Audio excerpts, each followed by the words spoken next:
जय श्री कृष्ण। तो अभी हम लोग जो कथा को बहुत सुंदर तरीके से श्रवण कर रहे थे और वो वीडियो जो अभी आप लोग देख चुके होंगे आशा है। तो अभी जहाँ से हम लोग कथा को विराम दिए थे वहीं से कथा को स्टार्ट कर रहे हैं। तो इसलिए सबसे पहले भगवान के नामों का मन वाणी को पवित्र करने के लिए थोड़ा नाम का जाप करेंगे, भजन करेंगे, फिर आगे कथा से वहीं से स्टार्ट करेंगे जहाँ हम लोग विराम दिए थे। हरे राम राम राम सीता राम राम राम, हरे राम राम राम सीता राम राम राम, हरे राम राम राम सीता राम राम राम, हरे राम राम राम सीता राम राम राम। सबसे पहले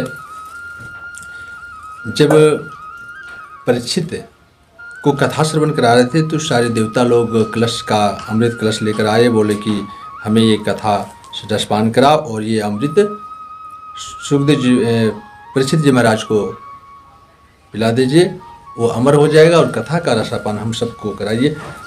तो सुखदेव जी ने मन में विचार किया, बोले कि अरे ये तो देवता वही हैं जिन्होंने इसी अमृत कलश के लिए,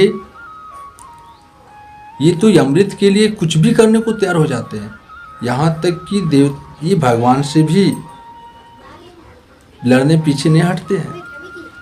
ये गरुड़ जी महाराज से भी युद्ध किए थे इसी कलश अमृत के लिए, और वो आज सहज ही अमृत का कलश लेकर आ गए हैं और ये अमृत का कलश ये इन्हें पिलाने के लिए बोल रहे हैं।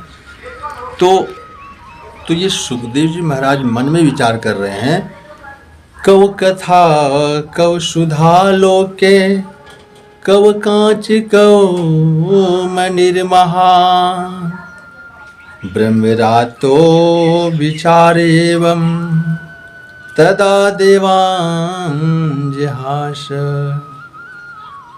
कहते हैं अरे ये कहाँ कथा और कहाँ सुधा, कहाँ कांच और कहाँ मणि की बराबरी हो सकती है क्या? अगर ये ब्रह्मरात किसका नाम है? ब्रह्मरातो, ये ब्रह्मरात नाम है सुखदेव जी महाराज का, और परीक्षित जी का भी नाम है क्या? बोले विष्णुरात। विष्णुरात परीक्षित जी का नाम है। ये दोनों को भगवान ने गर्भ में ही दर्शन दिए हैं और दोनों को भगवान स्वयं गर्भ से में आकर वचन दिए हैं, दर्शन दिए हैं। आज ब्रह्मरात और विष्णुरात दोनों साथ में बैठे हैं, देवता लोग आए हैं और ब्रह्मरात जी ये विचार करते हैं कि कहाँ कांच और कहाँ मणि की बराबरी हो सकती है क्या? ये कहाँ सुधा और इसी प्रकार कहाँ ये सुधा और ये अमृत रस कथा कभी बराबरी नहीं हो सकती है। और ब्रह्मरात विचारे हम ये विचार करते हैं और देवताओं की हंसी उड़ा देते हैं, मजाक उड़ाकर उन्हें से भगा देते हैं। वो कहते हैं कि अगर ये देवता भक्त बनकर आता, कथा सुनने हो ना, तो कथा सुनने के लिए आपको भक्त बननी होगी। ये कथा सभी के नसीब में नहीं होती है। कहा जाता है कि ये सत्संग हरि कथा जग में दुर्लभ दो, ये सत्संग और हरि का कथा दुनिया में दो सबसे बड़ी दुर्लभ चीज़ है। ये तुरंत प्राप्त होने वाली चीज़ नहीं है। और ब्रह्मरात उसे भगा देते हैं। श्रीमद् भागवता सुरामपि दुर्लभा। इस प्रकार देवताओं को भी यह श्रीमद् भागवत बड़ी दुर्लभ हो। जब देखे देवता लोग दौड़े दौड़े भागे गए ब्रह्मा जी के पास। ब्रह्मा जी के पास जाकर कहते हैं कि हे महाराज देखिए, आज हम लोग धरती लोक में कथा सुना रहे हैं और सुखदेव जी महाराज हम लोग को डांट कर भगा दिए। ये हमारे देवता लोग को क्या इतना भी महिमा नहीं है क्या? कोई वैल्यू नहीं क्या? ब्रह्मा जी कहते हैं कि ठीक है, अभी तो 7 दिन कथा चलेगी, 7 दिन के बाद देखते हैं उसका क्या परिणाम होता है, फिर इस विषय में बातचीत करेंगे, चर्चा की जाएगी। 7 दिन जब कथा पूरी हुई तो पुराधतापि विस्मिता, ब्रह्मा जी भी चक्र में पड़ गए, चतुरानन चक्र में पड़ गए। उन्होंने देखा ये और उन्होंने ये उद्घोष किया, मुनिरे भगवत द्रुपम शास्त्रम भागवतम कलो पठनाश्रवणात् सधो विकुंठ फलदायकम। उन्होंने उद्घोष कर दिया कि मुनि रे, ये श्रीमद् भागवत कलयुग में सुनने मात्र से, पढ़ने मात्र से क्या बोले, वैकुंठ फल देने वाला है। जब देखे ना कि ये सुखदेव जी, परीक्षित जी महाराज का वैकुंठ का फल मिला, तो उन्होंने उद्घोष कर दिया। और जब इतनी बड़ी कथा हुई, इतनी महानता है, तो शौनक जी कहते हैं कि महाराज, जब श्रीमद् भागवत की इतनी बड़ी महानता है तो फिर यह कथा 7 ही दिन क्यों सुनाई जाती है? ये तो वर्षों जुग जुग तक सुनना चाहिए, इतनी महानता है।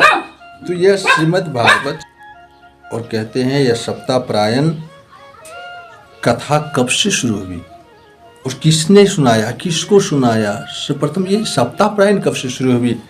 तब शुद्ध जी महाराज कहते हैं कि हे मुनियों, एक बार नारद जी महाराज उत्तराखंड बद्री विशाल में गए थे, भ्रमण कर रहे थे, और वहाँ पहले से ही विराजमान ब्रह्मा जी के मानस पुत्र विराजमान थे। सनक, सनंदन, सनातन और सनत कुमार जी महाराज थे। कैसे हैं? देखन बाल के बहुकलीना, ब्रह्मानंद सदालयनीना, देखते बालक बहुकलीना। ये देखने में 5-5 वर्ष के बालक के समान ही दिखते हैं, लेकिन ये पूर्वजों के भी पूर्वज हैं। और नारद जी महाराज क्यों आए हैं? उसका आने का पर्पस क्या था? बोले सत्संग। सनकादि भी क्या है? ये भी सत्संग के आशिक हैं। ये दोनों जो है दीवाना है। सनकादि भी दीवाना है भगवान की कथाओं का, और नारद जी भी उन्हीं के सत्संग के लिए ऐसन वैसन वैसन अहति नहीं, ऐसा वैसन वैसन यहति नहीं, रघुपति चरित होता सुनहि, रघुपति हो चरित होता सुनहि, ऐसा वैसन वैसन यहति नहीं, रघुपति चरित होता सुनहि। ये इनके आशा, वसन, वैसन, ये तीनों एक ही है। बोले क्या? जहाँ रघुपति का चरण, उनके चरित्र का बखान हो, जहाँ भगवान की कथा सुनाई जा रही हो, वहाँ सुनने के लिए दौड़ी चले आते हैं। नारद जी का जब देखे तो नारद जी का दर्शन हुआ तो नारद जी का मुखमंडल पूरा लटका हुआ था। अब इससे मुरझाया हुआ चेहरा उसका था। देखकर ये चारों सोचने लगे, अरे इसका क्या धन लुट गया भाई, चल पूछते हैं। कहते हैं कथम ब्रह्मदिन मुखा कुतस्य चिंता तुरो भवान, तौरितम गम्यते कुत्र कुतस्य चास्य गमनम तव। कहते हैं हे ब्रह्मा जी के मानस पुत्र नारद जी महाराज, क्या कारण है जो आपका मुंह लटका हुआ है, और जैसे लगता है कि गरीब का, कोई दरिद्र का धन लुट गया हो।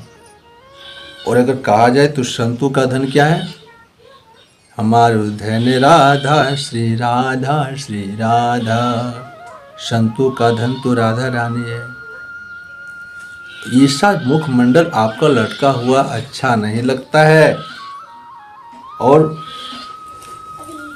ऐसा आप इसका कारण बताइए।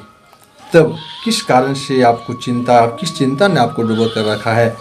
तो कहते हैं नारद जी महाराज, यह हम तो पृथ्वी यातो ज्ञात्वा सर्वोत्तमान्विते, पुष्करम च प्रयागम च काशी गोदावरी तथा। कहते हैं कि महाराज, मैंने पृथ्वी को सर्वोत्तम जानकर पृथ्वी लोक पर मैंने गया, लेकिन मैंने पुष्कर गया, प्रयाग गया, काशी गया, गोदावरी गया, कहीं भी हमें शांति नहीं मिली, कहीं भी शांति नहीं मिली। मैंने सर्वोत्तम को जानकर बोला पृथ्वी सबसे लोकों में सबसे सर्वोत्तम है, वह क्योंकि यहाँ भगवान की कथा भी सुलभ है और कहीं भी हमें शांति नहीं मिली। बोले सत्यम नासति तपसा तपः शोचम दया दानम न विद्यते, कहीं भी कुछ नहीं रहा बचा। बोले सत्य खत्म हो चुकी है महाराज, तप भी खत्म हो चुकी है, पवित्रता की बात करें तो पवित्रता भी खत्म हो चुकी है, स्वच्छता है। अभी हमारे मोदी जी सरकार, माननीय पीएम जी, उन्होंने स्वच्छता पे ध्यान दिया, स्वच्छ। अब स्वच्छता और पवित्रता में क्या अंतर है, इस चीज को समझना। पवित्रता होता है पवित्र, और स्वच्छ क्या होता है, बोले स्वच्छता होती है साफ सुथरा हो। अब मान लीजिए घर की टॉयलेट ले लीजिए, बाथरूम ले लीजिए, आप उसे कितनों चाहे स्वच्छ रख सकते हैं, लेकिन क्या वो पवित्र कहला सकते हैं? आप पवित्र से कह सकते हैं? नहीं कह सकते हैं। कहते हैं सत्य नहीं है, तप नहीं रहा, पवित्रता नहीं रही, दान नहीं रहा, नाही असत सम पाते की पुंजा। तो कहते हैं कि आप ऐसी बात है तो संतों के यहाँ चले जाते। कहते पाखंड निरता संतो विरक्ता सपरिग्रहा। बोले संत लोग भी आजकल पाखंड हो गए हैं, देखने में विरक्त लगते हैं, संत जी तरह लगते हैं, लेकिन सपरिग्रह सब तरह की पानी ग्रहण करते हैं। विरक्त देखने में लगने से नहीं होगा, वैसा होना भी चाहिए। बोले कि अच्छा तो एक काम करते, गृहस्थ के यहाँ चले जाते। बोले दंपति नाम चकल क्या नाम। बोले आज दंपति में भी कहाँ सुख शांति है महाराज, आज तो हर घर में कलह मचा हुआ है, पति पत्नी में खटपट हो रही है, अगल बगल में खटपट हो रही है। गृहस्थों के यहाँ भी सुख चैन शांति नहीं है। जब कहीं शांति नहीं मिली तो कहते हैं वृंदावन आए, और वृंदावन में महाराज मैंने क्या आश्चर्य देखा। बोले क्या देखे? बोले एक युवती है और युवती बैठी हुई है, दो वृद्ध मानव उस पर सोया हुआ है, उनके गोद में सोए हुए हैं, और बहुत दास दासियाँ हैं। मैंने सोचा ये चलो आखिर में ये ब्रज वृंदावन है भाई, यहाँ तो भगवान को भी छछिया पे नाचना चाहे, यहाँ की स्त्रियों की तो कहना ही बहुत, मैंने जितनी भी व्याख्या किया जाए कम है। तो बोलो मैंने एक सोचा कि वहाँ पे मैं क्यों जाऊँ भाई, संत आदमी हैं, जो संत आदमी तो साइड में रहते हैं, लेकिन मुझे वहाँ पे बुलाया गया।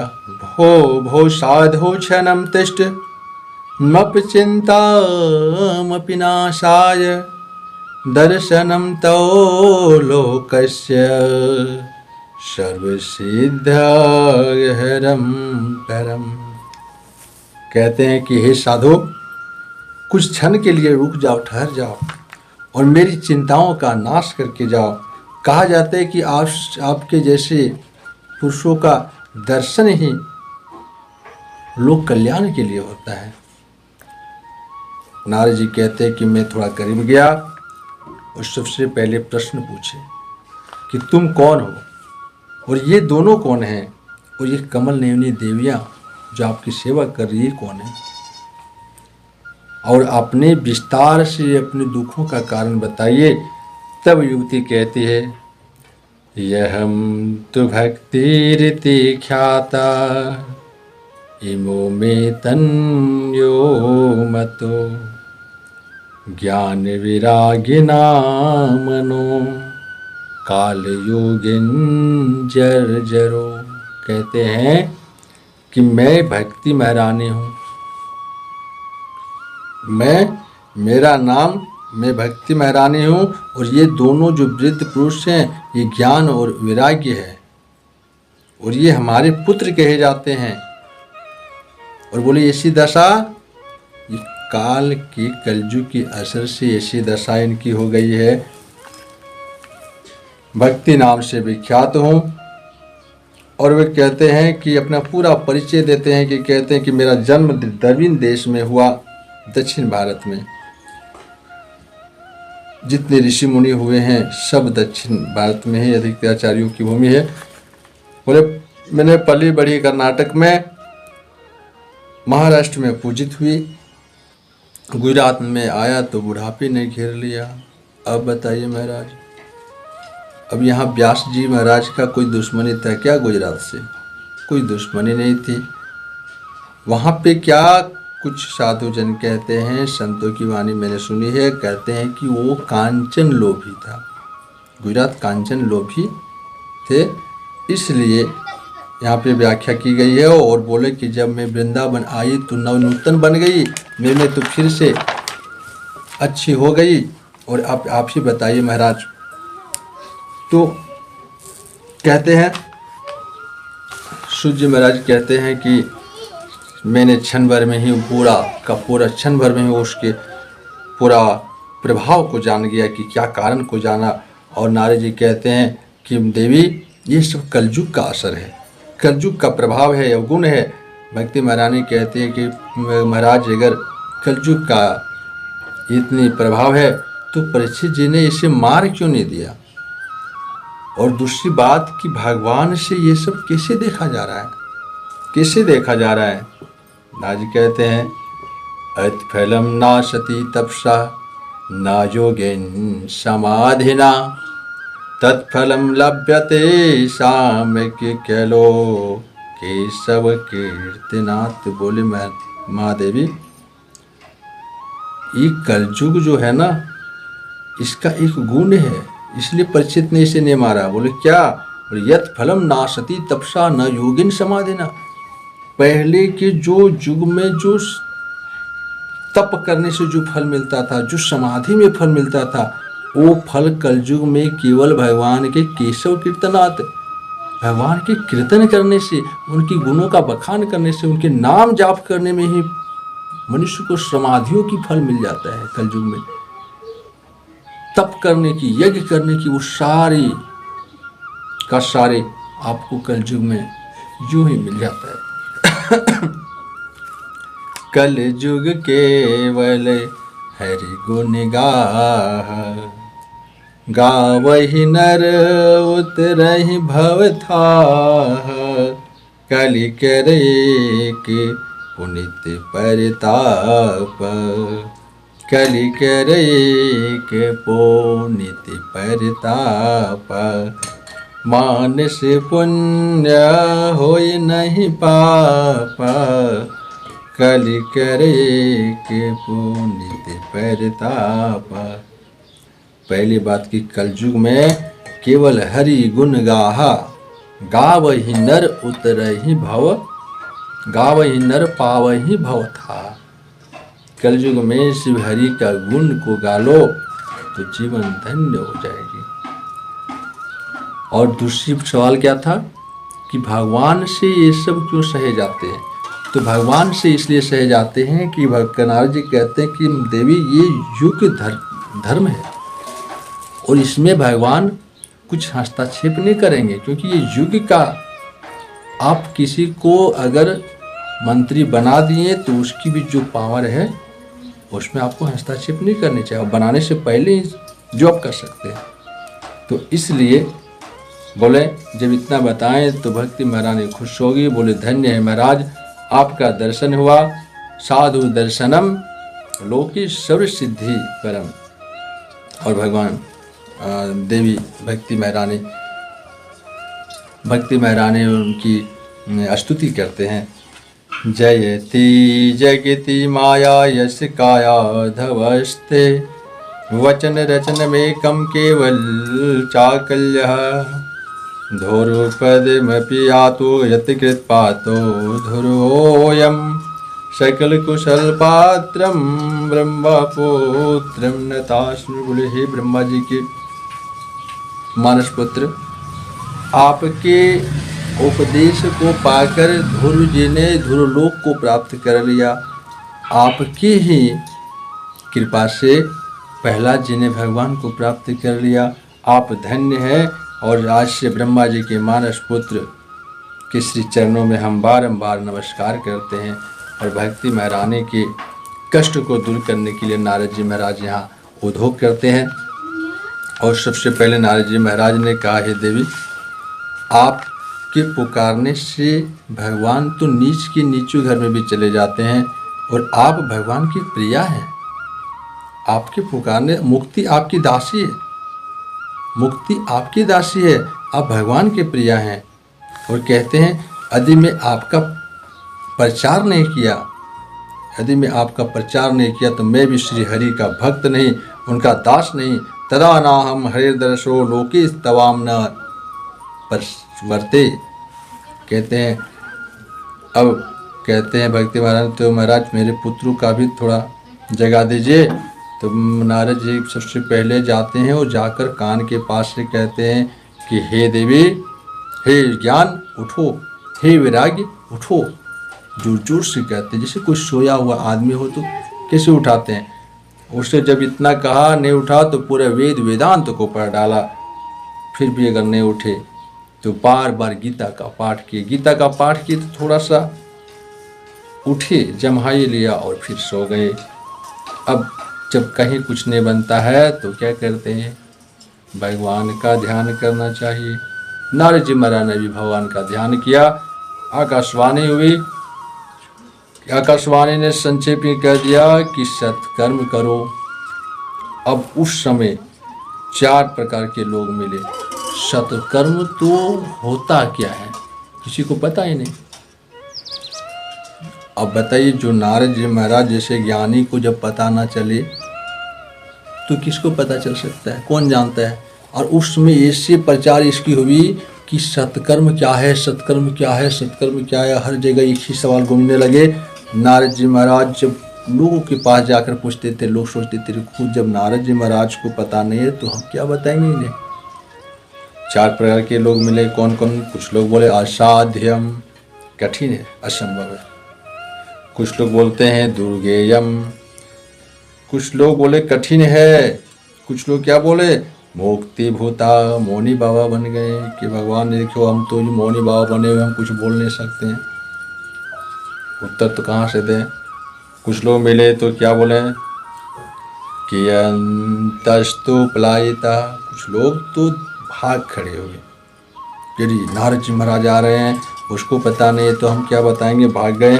और तब कहते हैं कि बदे विशाल में हम आए, सोचे यहाँ कर तप करेंगे। आप चारों भाइयों से मेरा दर्शन हुआ। महाराज अब आप ही बता दो ये सत्कर्म क्या है।